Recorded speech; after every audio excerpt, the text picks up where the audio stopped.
नमस्कार दोस्तों, minus speaker में आप सबका स्वागत।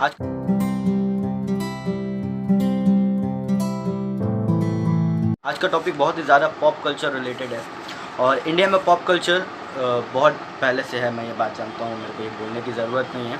बट हाँ, इंडियन टीवी सीन में पॉप कल्चर नाम का बस एक ही एलिमेंट है हमारे पूरे कंट्री में, वो है टीवी सीरियल्स या जिसे हम डेली सोप कह सकते हैं। इस डेली सोप ने हमारे इंडियन मार्केट या हम कह सकते हैं इंडियन फैमिलीज़ के ऊपर बहुत ज़्यादा इम्पैक्ट किया है। बहुत पहले से ही ये बात चली आ रही है कि इंडियन टीवी शोज़ के हिसाब से ही हमारे घर के शेड्यूल पहले बनते थे। जैसे पहले टीवी सीरियल्स आते थे उस हिसाब से ही काम किया जाता था। ये बहुत ही ज़्यादा प्रिवेलेंट है हमारे से कह सकते हैं, ये बहुत ही प्रिवेलेंट है हमारे कल्चर में। जब से टीवी आया हुआ है, उसके पहले का पता नहीं मेरे को। आज का टॉपिक बहुत ज़्यादा प्रिवेलेंट है हमारे अभी के टाइम, इस पूरे क्रिंज टाइम पे, जहाँ पर हर टीवी चैनल जो कि सीरियल्स या डेली सोप प्रोड्यूस करती है, वो इतना ज़्यादा अपने कंटेंट्स में या अपने डेली सोप में इतना ज़्यादा क्रिंज या इतना ज़्यादा कह सकते हैं रेसिस्ट या सेक्सिस्ट स्क्रिप्टिंग या कह सकते हैं एलिमेंट्स को डालते हैं जो कि बहुत ज़्यादा आउटडेटेड है। आउटडेटेड क्या, जो कि नॉन कल्चरिक है, जिसको हम कभी अपने डेली लाइफ में इंक्लूड भी नहीं कर सकते हैं उन सारे सीरियल्स को। उन सारे टीवी चैनल्स के अगेंस्ट में एक चैनल है हमारे इंडियन टीवी सीन में, जिसने कि पूरे के पूरे कंटेंट बेस्ड डेली सोप्स की सीन बदल दी है। वो टीवी चैनल, उस टीवी चैनल का नाम है सोनी सब। ऑब्वियसली इसका पहला नाम सोनी सब नहीं था, बट इसका नाम बाद में सोनी सब पड़ा। ये चैनल क्यों इतना ज़्यादा इम्पॉर्टेंट और रेलेवेंट है आज के टाइम पे, हमारे आज के डेली सोप या कह सकते हैं इंडियन टीवी चैनल्स में इतना ज़्यादा इम्पॉर्टेंट या इतना ज़्यादा रेलेवेंट क्यों है, इसके बारे में आज हमारे डिस्कशन है। पहली बात तो मैं ये बता दूं कि ये वीडियो स्पॉन्सर्ड नहीं है, ऐसे दिमाग में मत लाना। पहला बात ये कि हम सब जानते हैं कि इंडियन टीवी सीरियल्स या इंडियन डेली सोप्स कितना ज़्यादा क्रिंज से भरा हुआ है। उसमें सेक्सिस्ट, रेसिस्ट, हिपोक्रिटिकल, अनकल्चरिक और ऐसे बहुत सारे कमेंट्स की जाती हैं जो कि एक्चुअली में डे टू डे लाइफ में यूज़ करते हैं सारे लोग, बट उसको कोई एक्सेप्ट नहीं करता है। और इस चीज़ को दिखाना भी बहुत ज़्यादा गलत है, क्योंकि वो आगे जाने वाले यूथ के ऊपर बहुत ज़्यादा इम्पैक्ट करता है। डायरेक्टली नहीं बट इनडायरेक्टली, क्योंकि डायरेक्टली कोई यूथ देखता नहीं वो सारे चैनल्स। अब हम कह सकते हैं कि इंडियन टीवी सीरियल्स या इंडियन टीवी चैनल्स में सोनी सब इतना ज़्यादा रेलेवेंट क्यों है या इतना ज़्यादा इम्पॉर्टेंट। सोनी सब बहुत ही इम्पॉर्टेंट कैरेक्टर हमारे इस स्टोरी का, क्योंकि इसने ही पूरे के पूरे क्रिंज भरे टीवी चैनल्स को साइडलाइन करके एक होलसम कंटेंट्स लाने की कोशिश की थी, शुरुआत से लेकर अभी तक।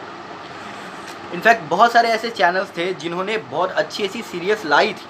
ये बात भी एक्सेप्टेबल है कि उन्होंने बहुत अच्छी सीरीज़ लाया था अपने टाइम पे, जो कि अपने टाइम के हिसाब से बहुत आगे भी थी। बट धीरे धीरे करके उन्होंने एक ऐसी सेंट्रिक ऑडियंस को केटर करने लगे जो कि इररिलेवेंट हो गए हमारे इस टीवी सीन से। हमें लोग कहते हैं कि अगर आपको कंटेंट कंज्यूम करना है तो आप ऑनलाइन में जाके या तो OTT प्लेटफॉर्म्स में जाके या फिर मूवी थिएटर्स में जाके आप कंटेंट को कंज्यूम करिए। इंडियन टीवी चैनल्स में कंटेंट कंज्यूम मत कीजिए, क्योंकि वो क्रिंज से भरी हुई है। ये एक बहुत ज़्यादा अलार्मिंग फैक्टर है, क्योंकि अमेरिका, जिसने OTT प्लेटफॉर्म्स का पिनिकल जिसे कहा जाता है, या UK जैसे कंट्रीज़ में जहाँ पर आज भी टीवी सीरियल्स या डेली सोप्स बहुत ज़्यादा प्रिवेलेंट है और बहुत ज़्यादा इंपॉर्टेंट फैक्टर्स है उनके पॉपुलैरिटी के हिसाब से। ऐसा भी बहुत बार देखा जाता है कि हमारे जैसे लोगों को UK या USA का जो कल्चर है उसका एक्सपोजर ही डेली सोप्स के थ्रू ही मिला है। जैसे पहला है फ्रेंड्स, जो कि बहुत ज़्यादा इम्पॉर्टेंट डेली सोप है पूरे के पूरे USA में भी है, पूरे के पूरे USA में। और ये भी कहा जाता है कि बहुत सारे ऐसे लोग हैं, बहुत फेमस लोग हैं जिन्होंने USA का कल्चर या लैंग्वेज सीखने के लिए फ्रेंड्स टीवी चैनल का रेफरेंस दिया था। इसके बाद भी बहुत सारे डेली सोप्स के चैनल थे अमेरिका में, जैसे the big bang theory, the office जो कि UK का था, फिर USA में भी उसका एक पार्ट बना है। ऐसे ही बहुत सारे, जैसे कि स्किट्स क्रीक है, जैसे कि द गुड डॉक्टर है। ये सारे डेली सोप्स के चैनल, ये सारे डेली सोप्स, ये सारे एक डेली सोप बेस्ड कंटेंट है। ये टीवीज़ में आते थे और ये टीवीज़ में ही कंज्यूम किया जाता था सबसे पहले। तो फिर ऐसा क्या हुआ कि इंडिया में टीवी चैनल्स के ऊपर से भरोसा हट के OTT चैनल्स या मूवी थिएटर्स के ऊपर भरोसा चला गया। इनफैक्ट मूवी थिएटर्स के ऊपर तो बहुत पहले से ही भरोसा था। तो ऐसा क्या हुआ कि टीवी बेस्ड कंटेंट को छोड़ करके लोग ओटीटी बेस्ड कंटेंट या बोला जा सकता है जो कि यूट्यूब में इतना ज़्यादा टाइम देने लगे। इनफैक्ट ये भी कहा जाता है कि इंडियन टीवी शोज़ में सिर्फ और सिर्फ सास बहू वाली एक जो ग्राफ है वही चलती, इसको छोड़ के और कुछ नहीं चलता था।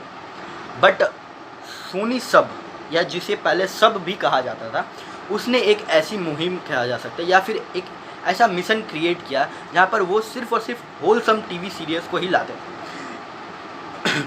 ओके, सो सब की एक ब्रीफ हिस्ट्री मैं दे देना चाहता हूँ। सोनी सब के पहले इसका नाम सिर्फ और सिर्फ सब था, जिसका पूरा नाम था श्री अधिकारी ब्रदर्स।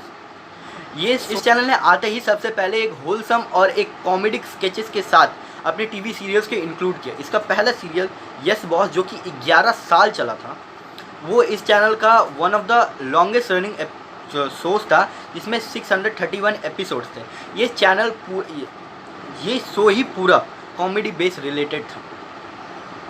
इसके बाद भी इस चैनल ने बहुत सारे ऐसे स्केचेस या ऐसे डेली शो प्रोड्यूस किए हैं जो कि सिर्फ और सिर्फ कॉमेडी या एक फैमिली सेंट्रिक डेली शो बनाने के ऊपर फोकस रहती थी हमेशा, जिसका सबसे बड़ा नाम तारक मेहता का उल्टा चश्मा है। सोनी सब के पहले जो सब चैनल था वो 1999 से लेकर के 2005 तक सब ग्रुप के अंदर था, मतलब श्री अधिकारी ब्रदर्स ग्रुप के अंदर इसे ही कहा जाता था। 14 मार्च 2005 को सोनी ने इसके राइट्स एक्वायर कर लिए। इसके बाद ये सोनी सब बना, इसके लोगोस को भी चेंज किया गया। ओके, सो इस चैनल का सबसे बड़ा एडवांटेज तो ये था कि इस चैनल ने इंडिया को एक ऐसा प्लेटफॉर्म दिया, या कह सकते हैं कुछ ऐसे शोज़ दिए जिसे पूरे फैमिली साथ में बैठ कर देखती थी। पहले भी ऐसे शोज़ आते थे बट वो बहुत ज़्यादा क्रिंज या फैमिली सेंट्रिक नहीं थी, या उसमें बहुत सारे ऐसे एरर्स थे।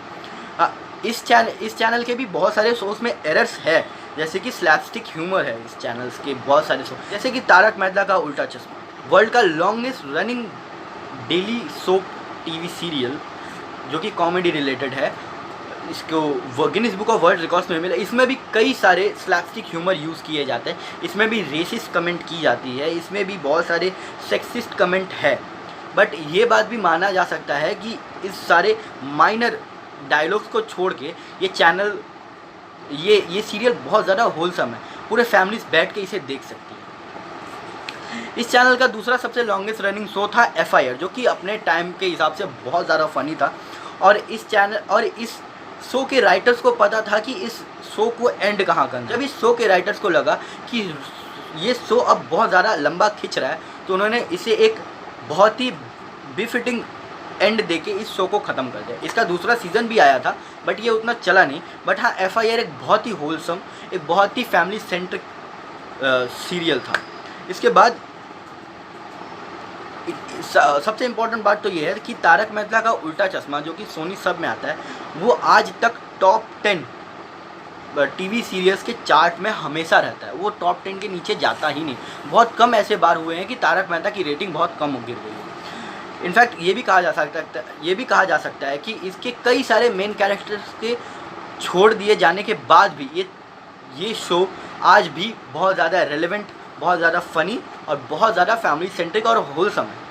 सोनी सब ने हमेशा से ये ट्राई किया है और हमेशा से यही ट्राई करेगा, जहाँ तक मेरा मन कहता है, कि वो एक फैमिली सेंट्रिक ही सीरियल लाए जो कि पूरा परिवार बैठ के देख सके, जो कि पूरा परिवार बैठ के देख सके। इसके बाद सोनी सब ही एक इकलौता ऐसा चैनल है जिसने हर जॉनर के सीरियल्स को ट्राई किया है, चाहे वो साइंस फिक्शन हो, चाहे ये कॉमेडी हो, चाहे वो फैमिली सेंट्रिक हो, या फिर वो एक सीरियस बेस्ड टीवी सीरियल ही क्यों ना हो। इनफैक्ट सोनी सब ने ही बहुत सारे ऐसे सोशल मुद्दों को उठाया है जो कि और कोई नहीं उठाता है, जैसे कि फैमिली रिलेटेड इश्यूज़ या फादर सन के रिलेटेड इश्यूज़, जो कि अभी एक बहुत ही अच्छा सीरियल आता है, वो उसने बहुत अच्छे तरीके से दर्शाया है। साइंस फिक्शन में भी बहुत सारे सीरियल्स इसके आए हैं, बट हाँ, मैं ये कह सकता हूँ कि इसके साइंस फिक्शन स्टोरी बहुत ज़्यादा ओवर द टॉप या बहुत ज़्यादा हाई फिक्शन है, जो कि मैं प्रेफर नहीं करता। बट हाँ, इस चैनल ने ये ट्राई ज़रूर किया है कि हर जॉनर की शो को, हर जॉनर की कहानियों को ये ऑडियंस को केटर कर सके। इसी वजह से सोनी सब इंडियन टेलीविज़न का one of the finest channels कहा जा सकता है।